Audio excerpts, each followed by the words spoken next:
everyone, thanks for joining the Thursday edition of Journalist Hangout. This week I am Veronica Danny Boy. Today on the program, Presidency ignored warnings in security threats. Ortom insists, presents copies of letters to Presidency to the Senate, and later on the show, South African President Jacob Zuma forced to resign. I will be hanging out with Babajide Kolade Otitoju, Chris Nwadu, and Asukwa James. So, gentlemen, thanks for coming on the show. Thanks for having us. Journalist Hangout starts now.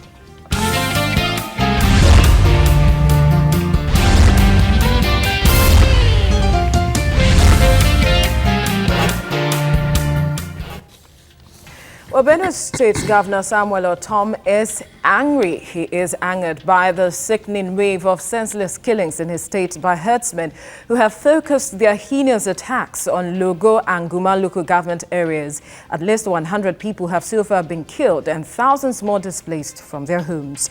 On Wednesday, Governor Ortom made weighty allegations against the presidency. While appearing before a Senate committee in Abuja, the governor said the mass killings would have been averted if only the presidency had paid attention to his warnings. Ortom insisted that he wrote letters before and after the crisis began, but no action was taken. These letters were presented to the lawmakers at the probe. The governor also denied allegations that he was sponsoring a militia group in the state. He explained that the anti-open grazing law introduced and being implemented there was in good faith, stressing that herders had been given a 6-month grace to establish ranches. These are serious allegations. Could the presidency really have averted the crisis? Before we go to that question, Judy, I remember sometime early this year, the president sent a letter to the Senate saying that it is inappropriate for the Senate to say that he is not doing anything about the crisis, especially in Benue State. And now the state governor, where the crisis is happening, coming to make this weighty allegations. What does this really make of the letter the president sent and the whole approach to this crisis? But it is true that no one can say the president has not done anything. Whether we are convinced that he has done enough is the issue. I am not convinced that the president has done enough to solve the problem. I am not convinced that the president moved quickly to solve this problem. You know how long we waited before soldiers were drafted in? And this is a president that I'm very familiar with. When the killings in Agatu happened in 2016, it took so long before the president sent troops. And when he sent troops, the killing stopped. So what the president must realize is that there are times when the Nigerian people would expect him to take decisive actions quickly. You can take an action, a good action, a good course of action, but if you take that action too late, then it will seem that you have not taken an action at all. So it took so long for the president to respond to this matter. And I'm really, for those who actually have been abusing your term, saying all kinds of things, I have only pity for them. Because if they were in his shoes, a lot of the people say, oh, Ortom is politicizing this thing. I've never been his hero. On this program, I've criticized him repeatedly, especially his inability to pay salaries and all that. Now, but for people to be attacking him and saying he's playing politics and all that, I mean, I don't just get it. At the time when his people were being killed, many of us were like, what kind of governor is this? Every time you run to Abuja to report that they want to kill your people, can't you on your own look for ingenious means of stopping these killings? We felt as a governor, he had to find a way. And now he came up with what he felt was the way to solve the problem. And then this whole crisis began. Honestly, killings by herdsmen in Benue had been on for many years. So probably the most ridiculous thing you ever hear in Nigerians say is that, oh, they are doing it to embarrass President Buhari. Oh, they are doing it because Buhari has stopped. Because I heard Abubakar Saf even said this, because some people can no longer steal. But Abubakar Saf will know, if he has a sense of history, that as far back as 2010, when the former governor was there, Suswam, even herdsmen almost killed him. The militia almost killed this man in Gwe West. The picture, there is a picture, this picture that you are seeing, it is Suswam's security team approaching the area that had just been attacked. If we go back to that picture again, you see some security men in front. They were approaching the scene, and then they were fired at. The governor and his people had to take to his heels. Was it Buhari who was in office at that time? So I look at what Abubakar Saf said, and I ask myself, is this man just looking for attention or what? Because, look, you cannot say, these killings had been there for so long. Long before Buhari became president. Under Goodluck Jonathan, we've seen people roll out figures showing how many people were killed by herdsmen in Benue State. So if those people were killed during Jonathan, why are we saying now that these killings were caused because some people are not comfortable because the president has stopped stealing from going on? What are we even talking about? Stealing still goes on. So some of these things that people say just to make the president feel good, or just to draw attention to themselves, probably so that the president can look in their direction, we have to stop it in the interest of our nation. If we want to solve this kind of problem, we have to tell ourselves the truth. And I can say that if your term, no matter how good, how bad it may have been as a governor, if Ortom can go to the Senate and say, look, I sent a letter even to the Senate president, and he showed copies of the letter to the Senate president, to the Speaker of the House of Reps, then you cannot say that this man did not warn that his people were going to be killed. It would be ungodly to say that. All right, Chris, let me bring you in now. About 160,000 refugees in 9 camps and several communities still occupied by herdsmen. Could this situation have been averted if we were proactive enough, as he said? Yes, it probably could have been averted. But let us not forget the fact that Governor Ortom's appearance at the Senate was also due to some political arrangement, or whichever I put it. When you say political arrangement, how do you mean? No, last week, the Senate committee mandated to investigate the activities. We were about submitting their reports. In fact, they were submitting their reports. And when the Senate president observed that, some people observed that the governor of Benue State was not given the opportunity to defend himself or make a presentation. Okay, else that report would have been submitted and adopted last week. But the Senate president insisted that when he found out that the governor was not given enough time to come in to also make his own presentation. So to the Senate president, the report was almost one-sided, because already the report was all blaming the governor for most of the actions and the inactions taken and the rest of them, and for escalating the crisis. So he was given a chance. That was, I said, political. He was given a chance to now come and present. And what he did yesterday was, what he did during the presentation was very, very, something unbelievable. Some of us couldn't even believe it. Don't forget, some time ago, he accused the vice president.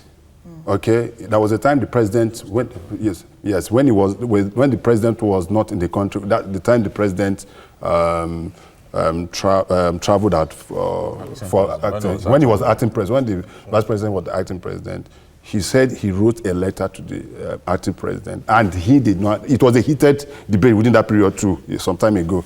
Okay, so with what he has presented, it's obvious that the man was on top of his job. One, don't forget, one, he does not have a control over the police. Two, he does not have a control over the army. Even the little people that he has been able to gather together to defend as have been arrested, and so he was left bare with nothing, and practically every day he was crying that my people are being killed and so with evidence before us now, and the evidence that and there's no way the governor will lie against the president. It's not possible. I know some people that don't forget he's an APC governor. So if he's saying anything, I guess, or this thing, it's a government that he is part of. So I think that could have been averted if we have been very, very proactive. And that's what we've been saying on this program, that the buck rests on the table of the president, who could have done what he's doing now by deploying the military, because it was obvious to us that the police were overwhelmed and there's nothing they could have done about it. About 330,000 policemen, with about 50% of them guiding VIPs and the rest of them. How many are left to man the citizens? So it's a big problem. Asukwo, now the talks of why, the next question one wonders is, what really, or why weren't we as proactive as we should have to ensure that this was averted? Now, and then Jide said something about, while he was going back and forth to Abuja, people felt he should have found ingenious means to solving this crisis. Could he have found any means to solving the crisis, and you just have to be going to Abuja? I think, the ingenious means the governor felt, would have averted the crisis was the signing of the anti-open grazing law. Because before signing that law, all the parties were involved in it. Forget about what the Métis Allah are coming to say now. They were all part and parcel. There was a public hearing to that effect. Same like in Taraba too. So if you are to look at the measures that the governor actually brought forward, which is how can we solve this problem? Because I've been going to Abuja, I've been coming back, I'm not getting results. And I am not in charge of the police, I'm not in charge of the army. Okay, the only way for me to solve this problem is to make it legal. And that was why he decided to, okay, fine, let's make it, let's make this thing into a working document, which is a legal document, that if you want to, graze anywhere in Benue State, you must take permission. And I think he even gave them a 6 months grace, yes, for you to, set up your own ranch. For you, and all over the world, I'm sorry to say, that is what they do. Nigeria has grown beyond what it used to be before.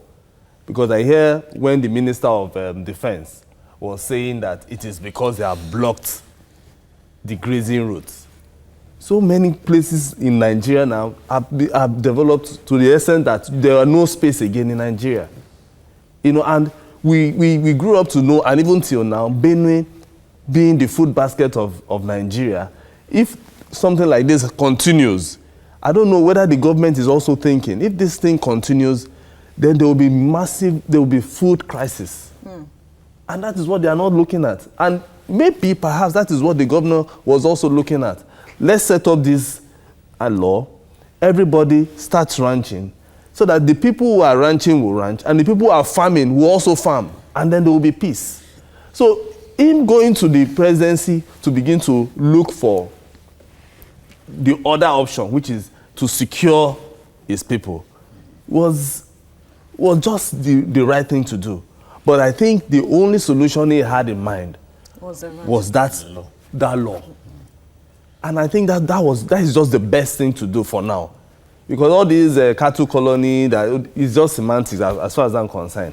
Let us start ranching. If we start ranching, and the governor actually said it, he has been the only one coming out to say, the governor of Benue and Taraba, they have been the only ones campaigning and saying ranching. And I think it's the best. But it seems, Jide, that some parties within the state are not in agreement with this anti-open grazing law, and hence he was mentioning names like the Métis Allah people in the state, and then talking about they being complicit in the crisis, but no arrests were made. Now the question is, have we really gotten to the root of this crisis? We've talked about several issues coming about this crisis, yet the solutions we seem to bring doesn't seem to be solving the crisis at all.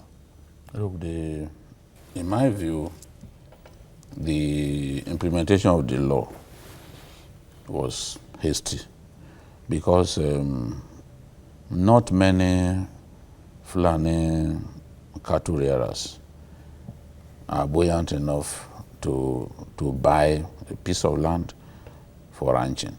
And I don't think that they were convinced that even if they wanted to buy land, that law was flexible enough to allow them to buy land as they wish. Because we are told that a portion of that law says that even you as an individual, that you cannot on your own just sell a piece of land to a headsman or headsmen. You have to get the mandate of the state government before you can sell a piece of land for the purpose of ranching, to maybe a Fulani cattle. Now, if you look at that, it will seem like this is an anti-Fulani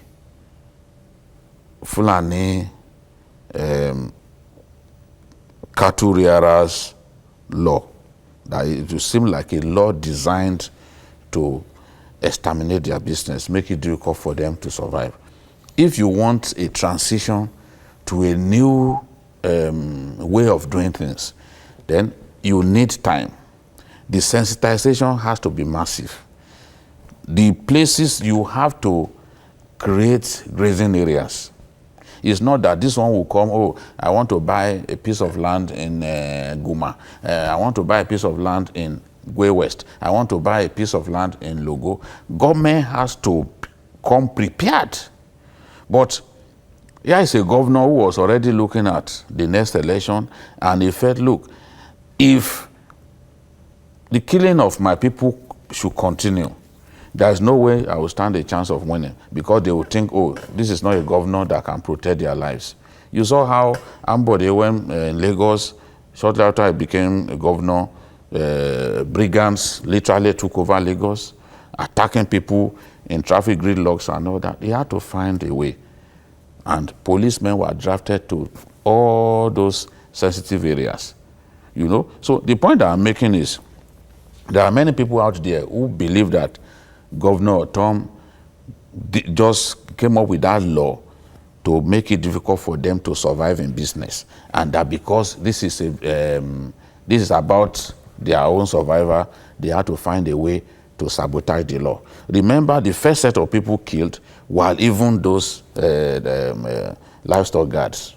The first set of people killed in that attack, where 73 people were killed, were livestock guards deployed to that village. So the truth is, they felt that, look, if you want us to take to ranching, at least this thing, you must take time. 6 months. You gave them 6 months. No. It's not. Where did he create a space where? I'm saying that even if it's 6 months, there are many of them who cannot buy. Even by the letters of that law, it is going to be difficult for some of them to get a piece of land, because you must first go through government. For the people who cannot afford it, because some of them don't have more than even, it's not every headsman that has hundreds heads of cattle. Some of them don't have so much. But the law covers everybody. You must not ranch. You must not do open grazing. So government ought to have come in at some point to say, look, this is how we will have done this. And that's why I also blame the federal government. Because if at that time that the governor was going to them, they should have come together. You are in the same party, for God's sake. You should not have left this man to his troubles. You should have said, okay, how do we solve this problem? And then they will have found a way. Now, what they are talking about now, maybe at Sabaka 2016, they will have been on it. Let us find a way where these people can graze, so that they won't need to encroach on people's farms. But that didn't happen. I had the Minister of Agric saying that, look, grazing is the solution. He said it on a TV station, a program recently. He said grazing is the solution. Because that is how it is done everywhere. You have to create grazing areas for these guys. I think that a lot of them just feel, this man is out to destroy our business, and if he wants to destroy our business, it's our life that he wants to destroy. It's going to be difficult to not link that attempt to stop them from open grazing, as they had always done, with the killings that happened on that day. Yes, we don't know anyone who has been arrested, but given some of the earliest comments made after the killings, you will see that some people didn't like that law. Some people didn't want that law to survive. All right, Chris, he accused the RGP of being complicit in the crisis by still talking about the law that, saying that it was because of this anti-open grazing law that brought about it, that the IGP has no business with what the law, but rather implementing the law. Well, to some extent, I would say yes. Today, the IGP, during the launch of his book in Lagos, said that we should go into negotiation with Fulani headsmen, and so I don't know what he meant by that. But in terms of the IGP, from his utterances and utterances of his lieutenants, which is more of like watching the body language of your principal, has not played the role of an impartial arbiter in this case. All right, if you could just quickly hold the thought. We have Joseph on the line calling from Ikeja. Go ahead with your contribution, Joseph. Yeah, good evening. Good evening. Yeah, what I want to say is about this herdsmen attack. You know, last week, the governor of Kano said that the whole herdsmen should be their cattle in Kano. What about that? Is it not to find a solution to the problem?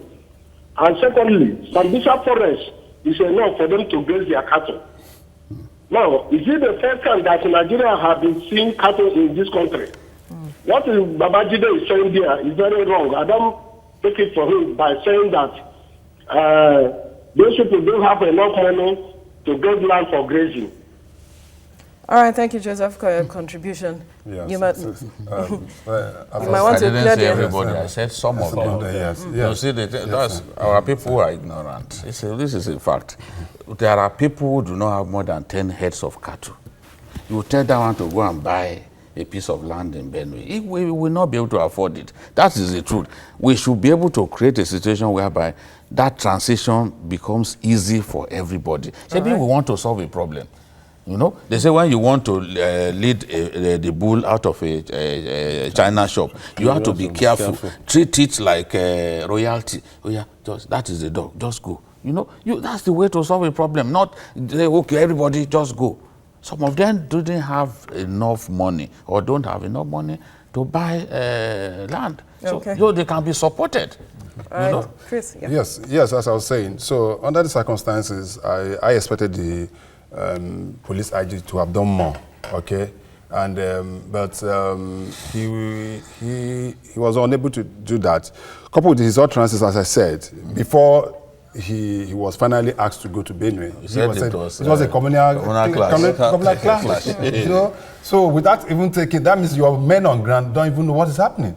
When he finally went to Benue, in fact, I heard that he chose not to say the right. You understand? He chose not to say the right thing, and he went to Benue. He did, in fact, he was accused of not even staying in Benue. Yeah. He slept in Nasarawa and just quickly went to Benue and the rest of them. And people told him that. And while he was supposed to be there, the killings were going on. While he was there, the killings were going on. So absolutely, he didn't do what he was supposed to do, and which is why I felt that the drafting of the military probably, and it's possible that the presidency or the federal government have realized that this is going beyond the mandate of the police. And that is why they've drafted the military to come in. All right, we have Musa from Abuja. Go ahead with your contribution, please. Musa, are you there? I guess Musa is off the line. As soon as you can call again, do call back. Asuko James, there were talks about the governor sponsoring the militia group in the state. And, you know, at some point he had to tell his people, defend yourselves as much as you can legally. But could that be the reason why they say he was sponsoring a militia group? I think that word defend yourself was when he got into that particular height, and he was very, very annoyed. I'm not sure he really meant it, in that way. Because if you look at it, it was during the burial of the 73. Yeah. Most of the Benue, the TV leaders and all, they are the ones even, advocating defend. And just like they said, sometimes this attitude of, 2019 is coming, I have to also save my job or be in the picture.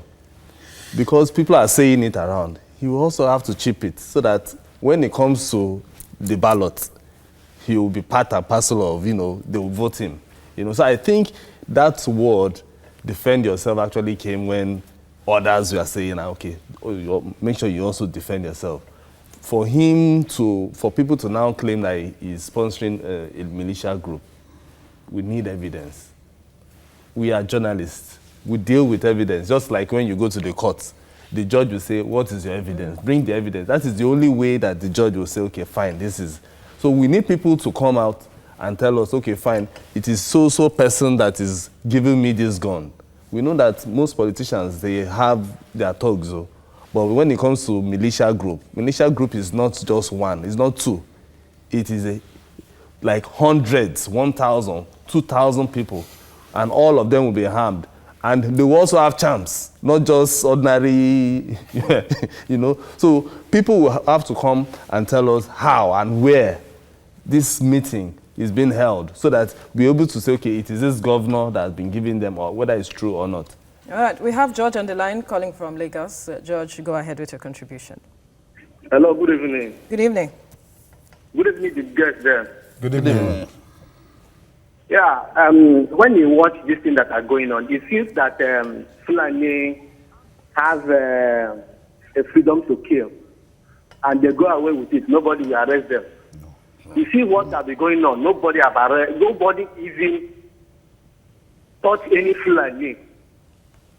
And one thing I want to ask you now, Baba Jide, your analysis is always go-sided.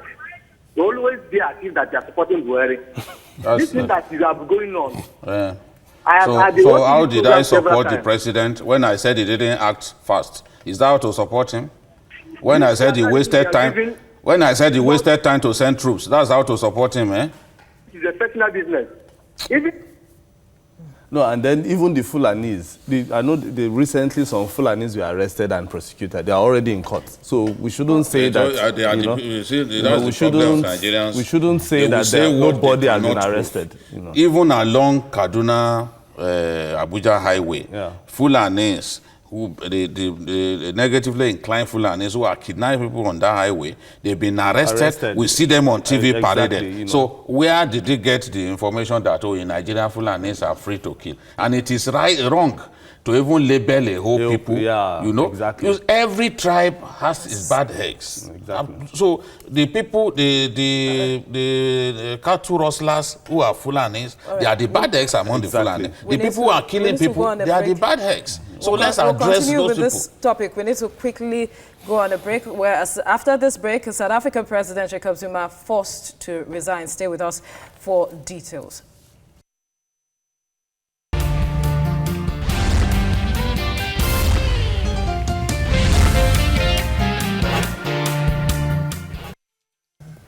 All right, you're still watching the Thursday edition of Journalist Hangout. Before we went on break, Jude, you were trying to share a thought, and we had to quickly cut that because of the break. So you might want to finish that up?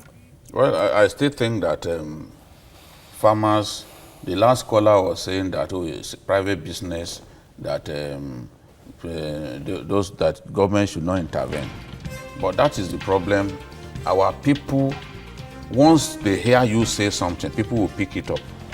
They've not even asked themselves questions. In America, farming is private business.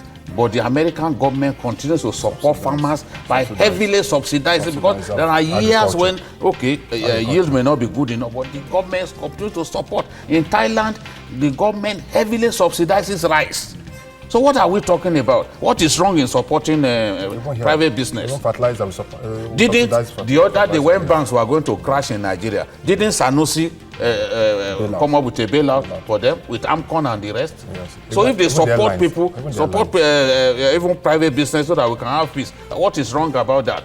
They just say things that because we hear other people say it. without asking questions. Quickly, Chris. Yes. There are talks that it must be seen that justice is done for the people of Benue. Where do you move from here to ensure that? Basically, first and foremost is to stop the killing immediately. Whatever way we can do that, we have to do that.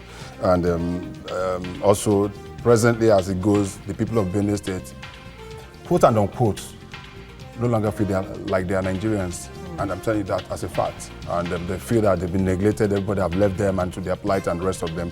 We need to restore that confidence within them that they are still part and parcel of this country. Right. And what we need to do immediately is to make sure that this killing stopped. And quickly, Asuko, before I move on, quickly. Yeah, the only thing the president needs to do now is to ensure that peace returns. He needs to build confidence in the minds of the Benue people. Because right now, they just feel that the president is not giving them that fatherly, figure look. So he has to find a way to appeal to them, to talk to them, to, win the hearts of the Benue people. Great. Moving on now, South Africans are awake to a new dawn which no longer features Jacob Zuma as president. A dawn that has ended the confusion over who was running the country after weeks of political wrangling. A transition between the old and new in less than 24 hours. For years, Zuma's reputation was stained by allegations of corruption and economic slowdown with falling popularity. Hence, the African National Congress, ANC, asked him to resign. Zuma heeded ANC's orders and ended his scandal-plagued 9 years in power.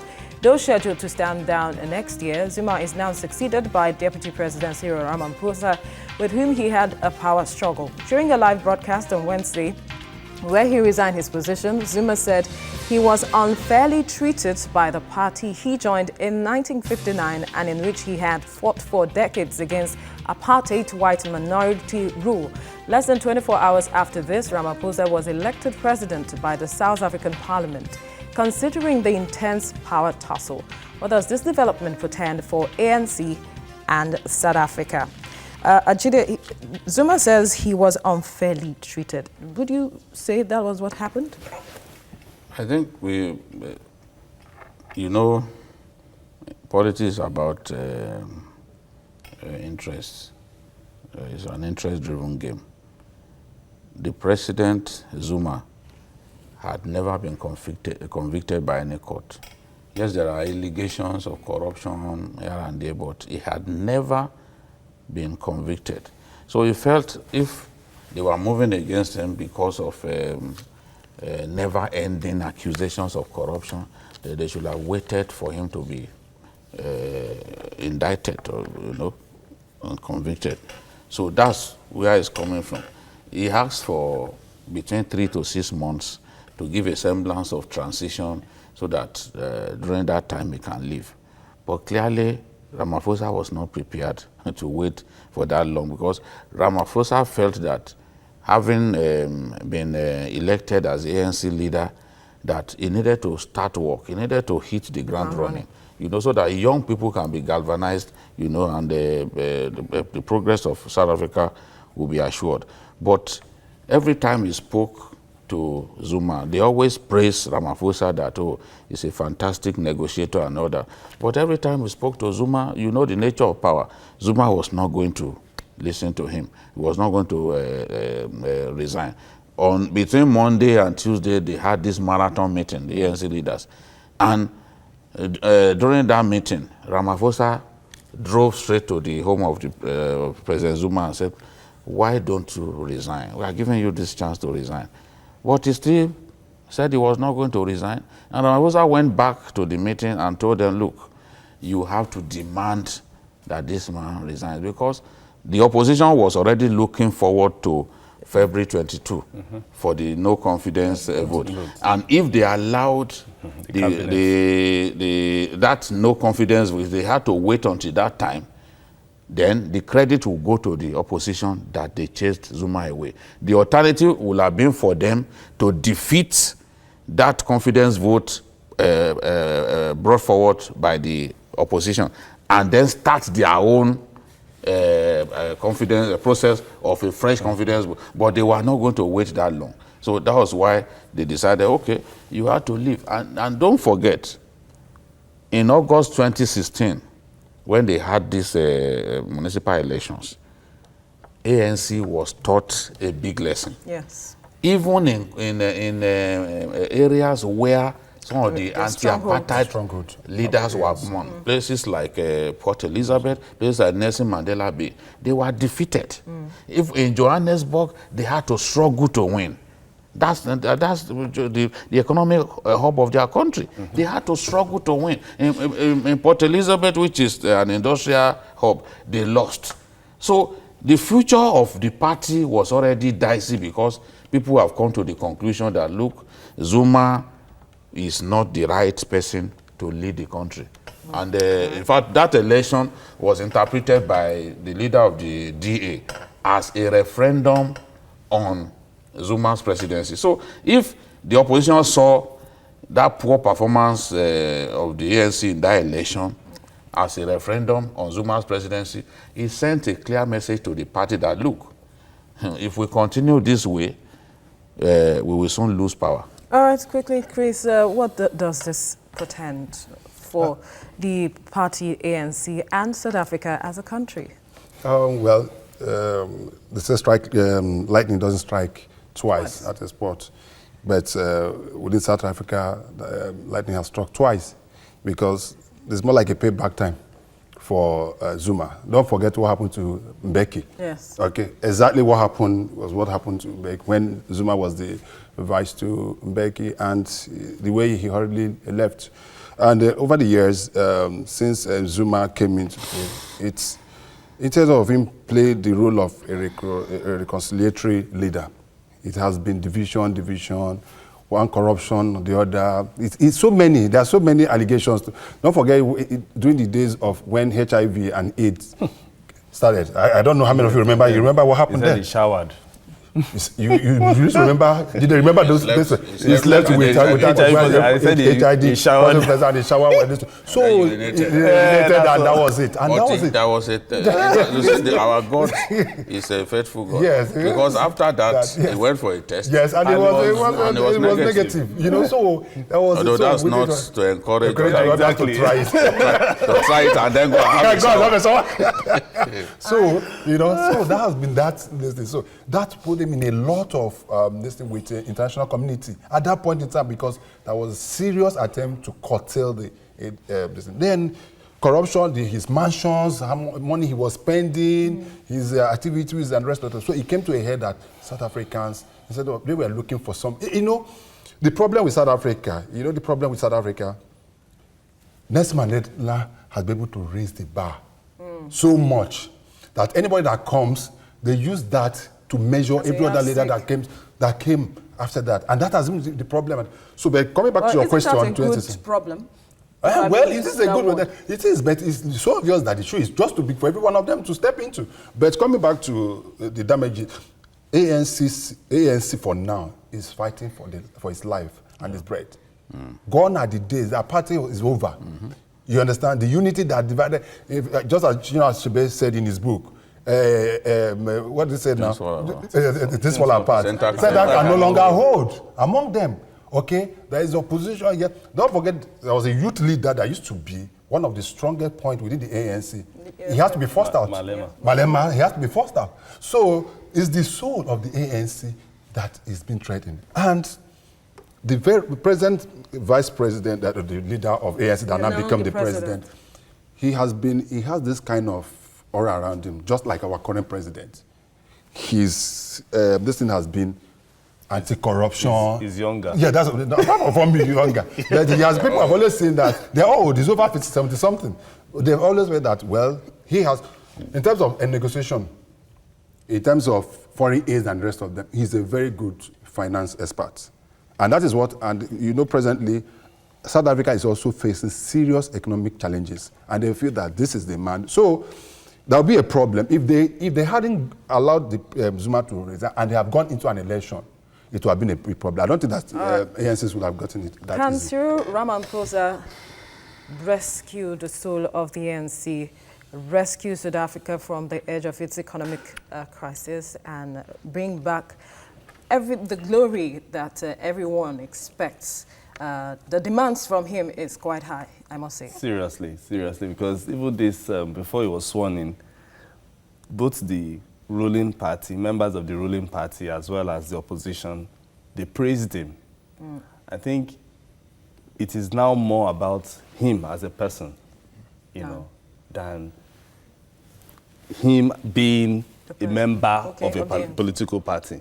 You know, I think he's cut out to be somebody who is calm, who understands the economy, and that is where everybody will be looking out for. Because right now, South Africa, that used to be the #1 largest economy in Africa, is the second. Unemployment rate has gone up. You know, Zuma left the country battered along ethnic lines, whereby the blacks cannot even see the whites, you know, so many things. I don't even want to talk about this xenophobic attack, you know, against even their neighbors, you know. And then with the corruption that he left behind, the family that, the Gupta family that Zuma has been, in quotes, accused of using to siphon, you know, funds, public funds. So it means Cyril will have to sit down and begin to look at all these issues one after the other. But I listened to him this evening, and or this afternoon rather. He was saying that he would have an all-inclusive government, meaning you will bring the likes of Malema back, the DA guy, chairman, the guy, that's young, vibrant. That's vibrant guy. You will bring them, and they will all sit down. He said they are going to sit down and talk. So it means he's really ready for work. Is that a good way to start? That is a very good way, because then another thing he said he doesn't want a situation whereby when it comes to the parliament, somebody will be saying, point of order, point of order. I said, no more point of order. That is what, no more. That is, it means no more drama. So he's really ready to hit the ground running. And that is what South Africans want to see. They want somebody who is vibrant, somebody who understands. Like, there was a day I was watching, I think it was some 2 years back, I was watching Zuma in an ANC rally. Zuma didn't even say anything tangible. The only thing he was doing was dancing. And then I was wondering, was he a dancer when Mandela was alive? You know, because that is another thing. People will be looking at a leader that will inspire them. Yeah. And I see that in Cyril Ramaphosa, because that is what South Africans will be doing. If you look everywhere, even what people are saying, they say, thank God this man has been zoomed out. You know, because they don't want him anymore. And Cyril will have to build that confidence. He will want to let people know that, okay, a new sheriff is in town, corruption is out, he has money, he's a multi-millionaire. So if you are talking about maybe someone coming to steal, forget about that. So he said he's going to tackle corruption, he's going to bring everybody on the round table, they are going to discuss on how to move the country forward. So I believe in the next couple of years, South Africa is going to take its place again. Is going to really take its place again. The shine has been off South Africa because of the corruption in Zuma's government, the so many scandals that characterize this government. Cyril is going to bring back that shine. I'm very sure of that. Okay, Jide, quickly now, looking beyond South Africa, powerful voices that have stood as presidents. You look at Yahya Jammeh of Rwanda. I'm saying Gambia. I beg your pardon. And then we have Robert Mugabe of Zimbabwe, and now we have Jacob Zuma being forced to step down. Is this some sort of a revolution? Are we beginning to see democracy being entrenched in Africa? In some ways, yes. In the case of Gambia, yes, that was the triumph of democracy, because somebody lost an election and he didn't want to leave. So President Buhari played the role of a leader and said, look, you have to go. It's time to go. You can't hold everyone to ransom. You have to go. And he sent Alpha jets and some troops. And Nigerian Alpha jets, we may say what we like about the Alpha jets, that they are old, they have been decommissioned for more than 20 years by the British Air Force. But the Alpha jet is still very useful to us in Nigeria, and it's still a terror to Boko Haram. So our Alpha jets flew very low on his house. You know, when you see a warplane take off, the noise, I can't describe the noise. Now you can imagine flying low over the home of a stubborn president who did not want to leave power. They tried it a number of times. By the next day, Yahya Jammeh said he was ready to go. You know, that was what happened. Nigeria played that role. Somebody came on this program and was asking what role do we play in Africa and all that. We still play a big role in Africa. So Nigeria played a big role in kicking Yahya Jammeh out of office. Those airplanes, our fighter jets, flying low over his house. All right. Now, after that, we had the president of Zimbabwe. It was a smart move by ZANU-PF. Because if they didn't make that move at that time, what happened to Zuma? I mean, to the ANC, will probably happen to them. So they made a smart move. They didn't lose power, but they succeeded in easing a sit-tight man out of power and then put their own person. Quickly, we have a caller on the line. Ade, calling from Ogun State. Go ahead with your contribution, quickly. Hello, good evening. Good evening. Yes, my name is Ade. I'm calling from Abeokuta. Yeah. Yes, on the issue of South Africa, I expected the panelists there to give us a little tutorial regarding what will be the after effect of the registration of the South African president and which lesson has Nigeria learned from such issues. So on the corruption charges level against Zuma, is he going to be tried now after he has resigned as a party member or what? So that's just my contribution. Thank you, Ade. All right, go ahead, Judy. Part of what he said that he expected to be told was the question that you asked me. And we had not finished talking when we took his call. But it's looking like we didn't know what to say. But that's not the issue. Now, African leaders coming to Zuma now, this is a lesson for the rest of us. And I think that African leaders should know when to quit. The problem with African leaders is they never like to quit when the ovation is loudest. You can imagine Zuma saying they should give him between 3 to 6 more months. I always talk about the president of Uganda. Because this president of Uganda came to Nigeria in 1992. And I remember Abuja, there was an OAU summit at that time. And he was still young because he came into office in 1986. So he was speaking like a fiery leader and everyone respected him. And what was he saying? He said any leader who spends more than 10 years in office must have overstayed his welcome. That man has spent 32 years in office now. He's gone against his own word. But it has, and I think he's on his 5th term or so. Yeah. There has to be a way by which all these sit-tight African leaders, we must be able to kick them out. Through the parliament, people must work, the Africans must work to vote out these leaders. If it is difficult to vote them out, as it happened with Mugabe, then they can walk through their National Assembly, no confidence vote, and kick them out. I think it's like a kind of revolution that we're seeing now. Though we must not give up on those sit-tight leaders and believe that, they can be there for as long as they want. Is the secretary of the ANC, he once said that the ANC actually has God's mandate to rule South Africa. They always felt that, look, it is their right. Yes, they fought for independence. But the people are showing them now that, look, you don't have any mandate from God. You are just deceiving yourself. And you cannot rule the people in perpetuity. The only thing that can keep you in power is to work for the people. South Africans, the economy is stagnant. Unemployment is 25%.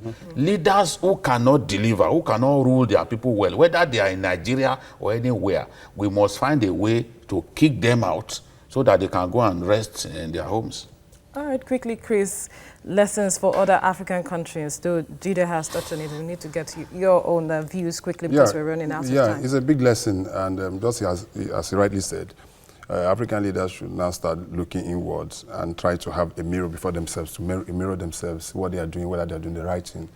We still have so many of them. You mentioned the guy in Uganda. There's just some guy just our backyard here, Cameroon. The guy in Cameroon. Even the one in Togo doesn't want to Togo leave. is just a young man at Togo. And we have so many other African countries. You know, what I'm saying is a revolution, sort of. You know, it's some years back we had in North Africa. It just came like that and swept so many around the Arab Spring, and it can sometimes be spontaneous. So you're just like that, and see the way it's going. South Africa, Zimbabwe is neighbor to South Africa. Yes, that's Southern Africa. That's Southern Africa. That's what is pushed. Southern Africa. Okay, so it happens, and when they had the one in Gambia, there was an election in one of the West African countries where also a sitting president lost. Okay, so it's happening, but and I don't think even the Nigeria scene also. So Liberia, Ghana, whoever believed that a sitting president could lose an election in Nigeria, never happened before. So what you can see that there is a transition, but it might not be as fast as it is, but so many other African leaders should start taking a lesson from that. For South Africa, I know this is going to be a turning point for them because Zuma it has to be a turning point. They either get it right now or never. If they don't get it right with Sri this time, that will be the end of ANC. I can assure you of that. I also think that South Africans now will be blaming themselves because when they kicked out their former president because he had issues with Zuma was very popular, loved by Winnie Mandela. Winnie Mandela is the most powerful political figure in all of South Africa. You know, wherever she goes, people go with her. Now, the former president didn't like him and was working, Thabo Mbeki was working to punish the guy, just the way Mugabe did to his deputy. But at the end of the day, they moved against Thabo Mbeki, kicked Mbeki out and thrown Zuma. So history always has a way of quickly as we're running out of time. Just like we said, Nigerians or Africa, we have a lot to learn from what is happening. It's a revolution, and it will happen everywhere. It can spark up anywhere in Africa. In Nigeria, we're really looking out on what will happen next year. We don't know how it will swing, but I remember there was a political party that was saying they will stay for many years. 60 years. But when the time came in 2015, it was the power of the people that actually removed them. So power is very, very transcendent. Thank you, gentlemen, for your contributions on the show. Well, that's all on Journalist Hangouts. Join us tomorrow for another interesting episode of the program. Watch the repeat broadcast tonight at 11. You can also watch Journalist Hangout on other platforms showing on the screen and on YouTube at youtube.com/TVC News Nigeria. Our feedback channel is Journalist Hangout at tvcnews.tv. I am Veronica Dani Boy. Bye for now, and God bless Nigeria.